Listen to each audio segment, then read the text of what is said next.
Doubles and coffee. Faris. This is Douglas being quiet. The silence says a lot.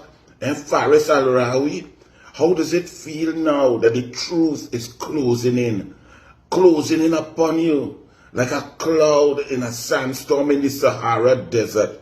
And Faris, Ravinanga, you can't say Faris. Rajkumar, you can't say Faris. Why are you all calling meetings of board members to guide them? Did they ask you? Board members, let me talk to all you. Don't let them PNM guide all you with the CPEP thing, because the police are coming knocking, and the police will come hard, because never before seen as a minister and a chairman be so intricately involved in perpetrating and perpetuating a fraud upon board members, who then went on to approve the expenditure of $1.4 billion of taxpayers' money under fraudulent instruction. Freedom Law Chambers had sent out pre-action protocol letters to the board members, because as I asked you, I told you, board members, all you go have to talk the truth. Why did you wrong, Robin? What was the board note? Why the board note? I said specifically, cabinet had agreed. Keith Eddy said, Mr. Joel Edwards, that you instructed him when he was afraid, when he was fearful, when he did not want to move. You instructed him, that you had spoken to the line minister, and the line minister had assured you that the cabinet had approved, and so on.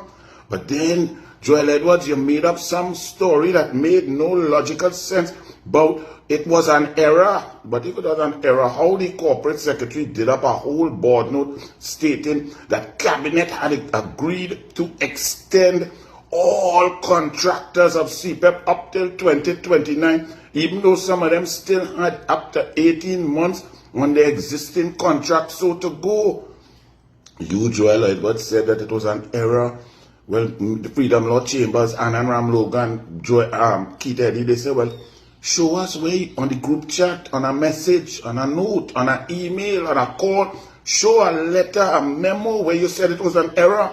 Well, I told you Freedom Law not going to play, so every single board member got a pre-action protocol letter, and the first response is in from a board member, PNM board member called Camille Hussein.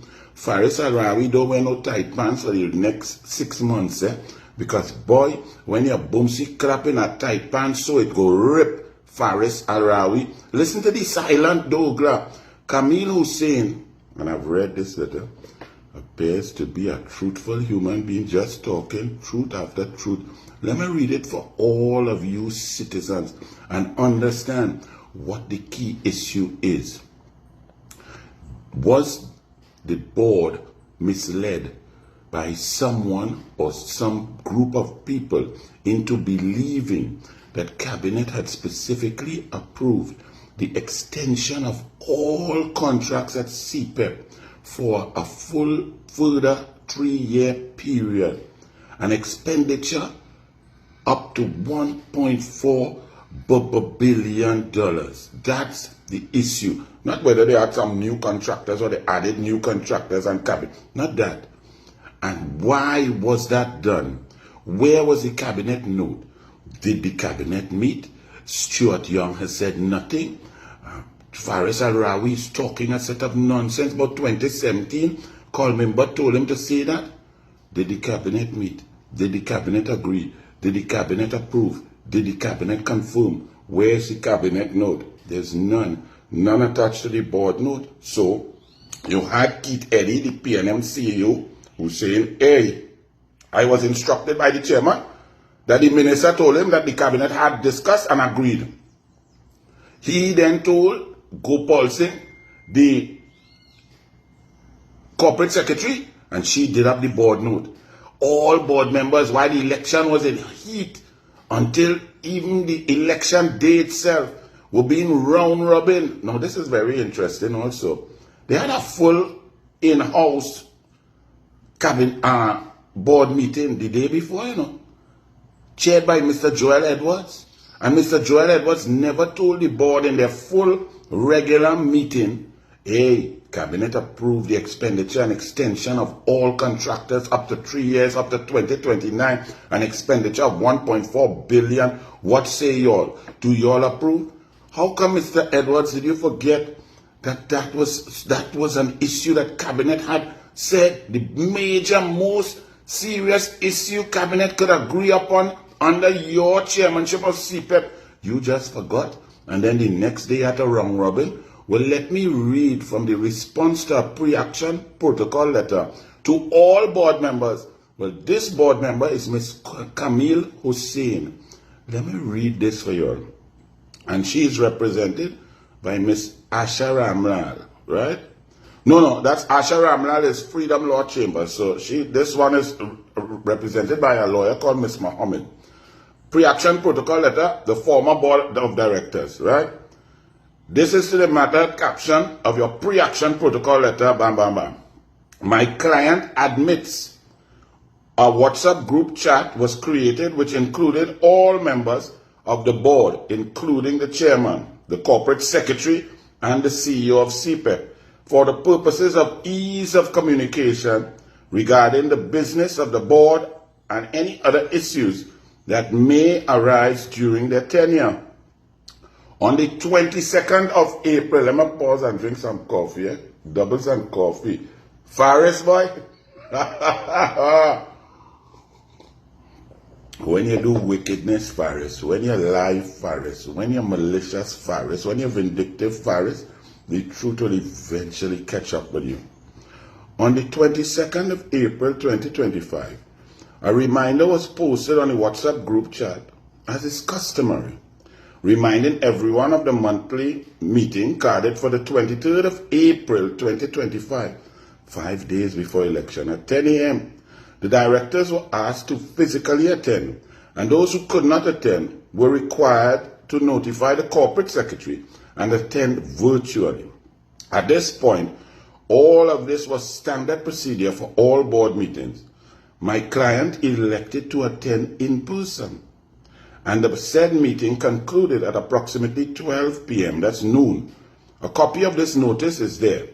On the 23rd of April, the day after that meeting, 2025, at 1:22 p.m., very specific, a WhatsApp message was received on their group chat after the formal board meeting from the chairman of the board, Mr. Joel Edwards. You go ahead.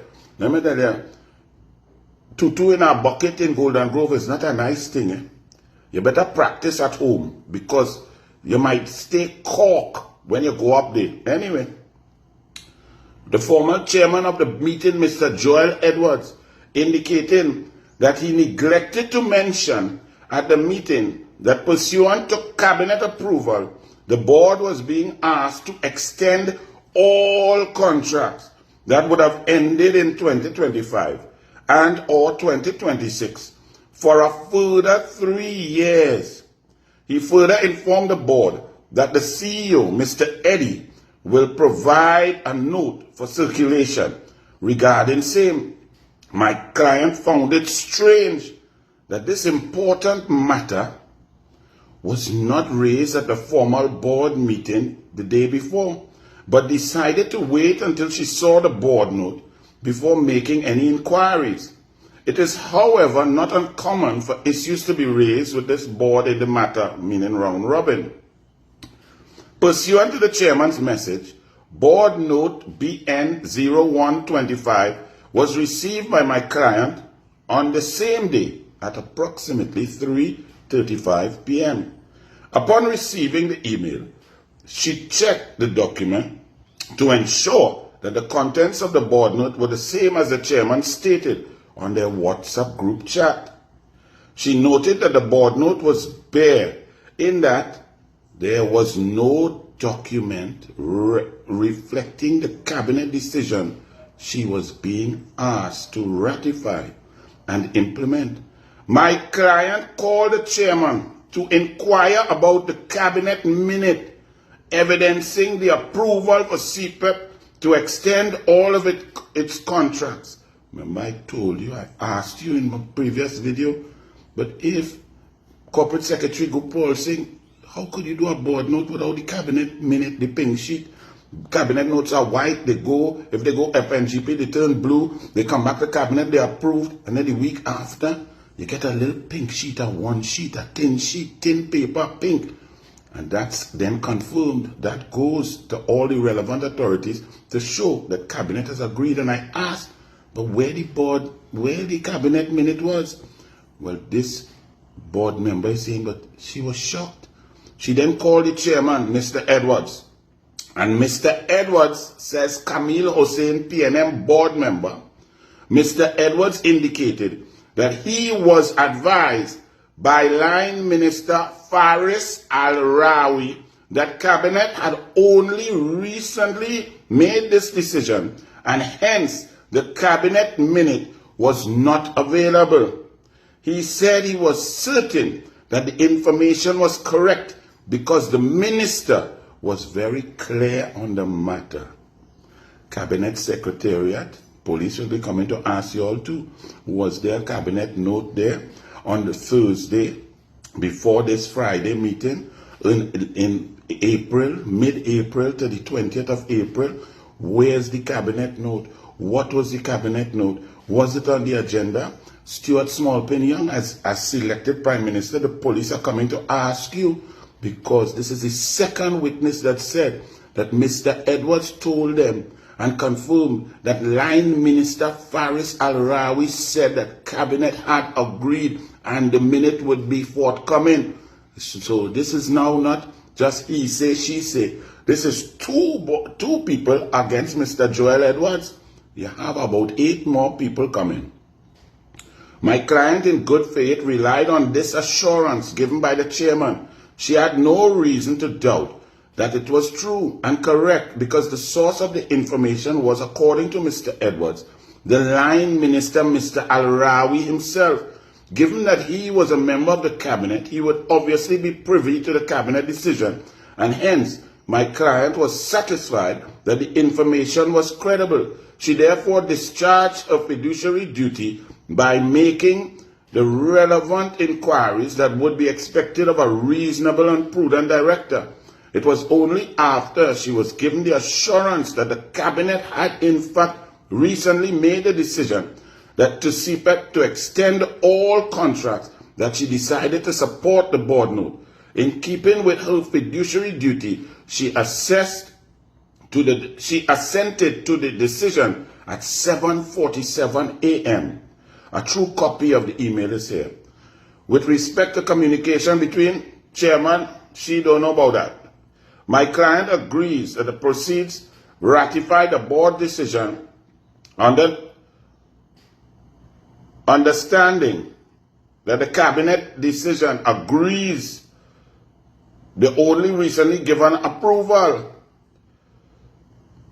on the basis that she was simply ratifying and implementing a recent cabinet decision. This is the only reason she said, hey, yes, I approve, because of the fraud perpetrated on her. Because the PNM is talking about a 2017 cabinet note. There was no cabinet note. There was no cabinet meeting. There was no cabinet approval. There was no cabinet nothing. Keith Eddy said that. Joel Edwards, I tell you, you go and talk to lawyers who defending FARIS and see every single human being, from all the board members, to Keith Eddy, to Joel Edwards, to Gopal Singh, to Sadiq Hussein, to Faris Al-Rawi, to Stuart Young, to Vishnu Danpal, and any others in between. Get your own lawyer. Pay your own lawyer who will defend you, you know.